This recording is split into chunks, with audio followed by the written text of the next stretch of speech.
Regardez ce qui va se passer ici.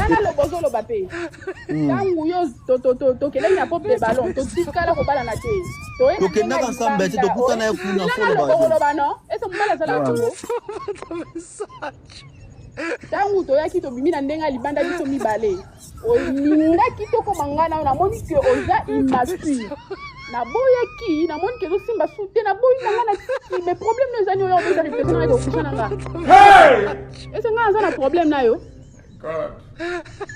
nga na problème na yo Hey Jesus Christ of Nazareth. To se comprendre oyo zali na onga na zali to kasi na biso. Que na Zandumba problème exact na Zandumba y a pas de problème. Na Zand mannequin tout le monde me connaît, je poste partout.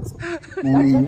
Na mannequin. Na Zand mannequin. Artiste comédien to kutanaki. Ouais, voilà. Ouais, to sali loko se fait ça ina yo. To siki na biso.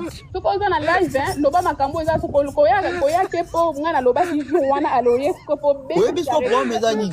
Problème eza ko ke. Bon, so ko webi nzoto na tatouage na kati ezandeni na kati nzoto na kati ezandeni omoni ero la bosco o faire raisonner nga mabombo ba passa nga pe na olela nzoto na nga ezandenge ni yo ero zo lela boye ozo raisonner nga ba bomo nga pe na kolela oyebi yango bien alors la kitanga kata loba expliquer ba abonné ba yo la kitanga kata nzoto na nga ezala ndenge nini na respect na zana ngwa vers yo na olinga te ba mo ba yo ba respecter da opinion sur lourd et ça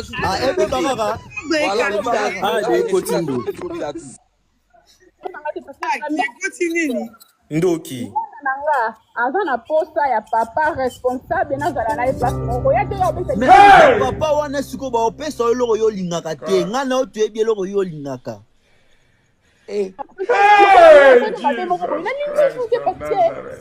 nga pe na tiki na ngai na pema pe nakomaka esclave whisky biloko kolia nzoto whisky biloko nalembi bimisanga ijo bimisanga na live nabima nape mututi Tramadol bébé pardon s'il vous plaît là le basuka alors basuka parce que na place mo na ko déranger te na la basu na ko déranger omoni makambulu lobby na Ndumba y a pas de problème na ça mannequin y a tout le monde qui me connaît que je suis mannequin à part pop de ballon alors sauf que si la ligne était et s'il vient abîmer ma réputation ici pourquoi alors moi j'ai jamais couché avec toi c'est bon nandimi kasi oboyi ngai nandimi na nga mais na obiba papa oyo olobela wana ngai na yo toyebi eloko yo olingaka Lourd, voilà comment bête bana wana sa vie privée na ye. Mais elle a fini ngai yora. A dénigré nga munoko solo. Elle vie privée te. Non. Yora nga pe pardon s'il vous plaît. Là on a répondre on a posé une question. A posé une question à lobby hein, azaba tatouage na ye. Loba tatouage oyo azala on a nzoto. Yo lobi ki a olila yo loba biso. Parce que même toi posé une question mais bimi ça comment tatouage c'est ya nini? C'est tout.